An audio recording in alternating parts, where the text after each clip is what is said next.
Mon expérience, puis mon passage dans les auberges du cœur. En fait, moi, je suis passé à l'entretien qui est une auberge du cœur à Longueuil en 2001, une période où c'était une période noire de ma vie où j'étais complètement perdu. Moi, mon historique, j'avais quand même un passé assez lourd qui ne me permettait pas de par moi-même de trouver des façons de m'en sortir. En fait, j'étais un nouveau arrivant, j'étais dans une famille immigrante qui venait d'arriver depuis à peu près 3 ans. Une famille qui vivait beaucoup de difficultés, qui faisait en sorte que c'était un environnement pas mal dysfonctionnel et qui ne me permettait pas de me développer, qui ne me permettait pas de trouver une façon de faire ma place dans la société. En fait, j'ai dû partir de chez moi pour essayer de voler de mes propres ailes. Et malheureusement, je me suis pété la gueule, comme on peut dire, parce que je n'avais pas les outils nécessaires pour m'en sortir par moi-même. En 2001, par hasard, je vivais une période d'itinérance. Et par hasard, je suis passé en avant de cette maison d'hébergement qui est l'Entretemps.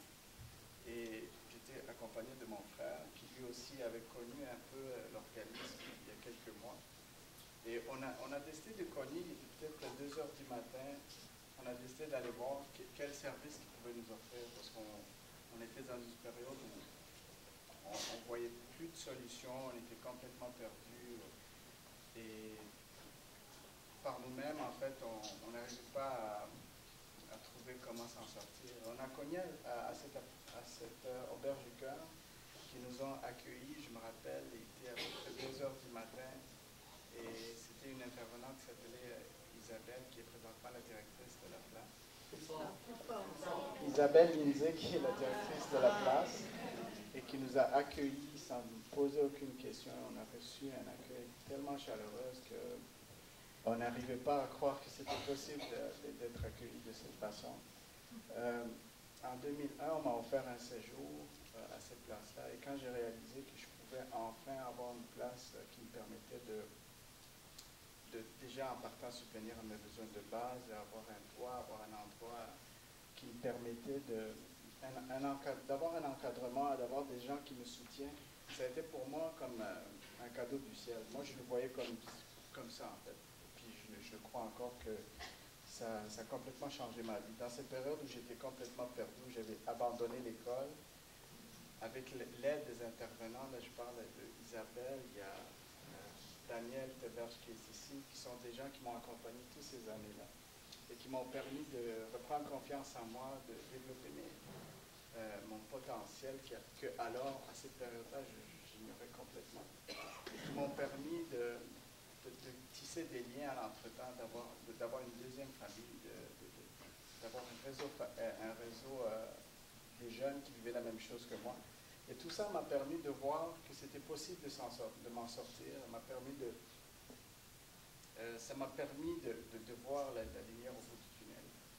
Et juste pour faire une histoire courte, avec le temps, je suis allé prendre une formation après mon séjour pour moi-même donner un retour un peu, pour continuer un peu cette vocation qui est devenue pour moi une raison de vie, qui est de travailler auprès des jeunes en difficulté. Et moi, j'ai fait un baccalauréat en psychologie avec le temps. Et ça m'a permis de travailler comme intervenance à l'entretemps. Et présentement, je travaille à temps plein à l'entretemps. Et mon rêve, en fait, c'est de redonner aux jeunes qui vivent la même chose que moi et de pouvoir soutenir un peu ces gens-là, parce que moi, je pense que sans cette maison, sans l'aide que j'ai reçue, je ne sais pas où je serais présentement. Peut-être que j'aurais pris les mauvaises décisions, j'en doute pas. Alors aujourd'hui, je chéris le rêve de devenir thérapeute pour pouvoir continuer d'aider dans ce sens-là. Je viens de commencer le doctorat en psychologie.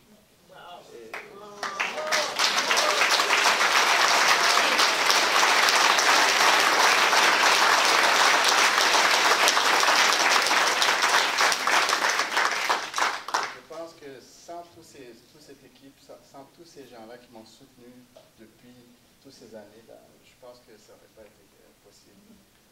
Alors, c'est pas mal symbolique. Je suis ici juste pour montrer ma gratitude envers tous ces auberges qui aident et qui sauvent des vies, selon moi.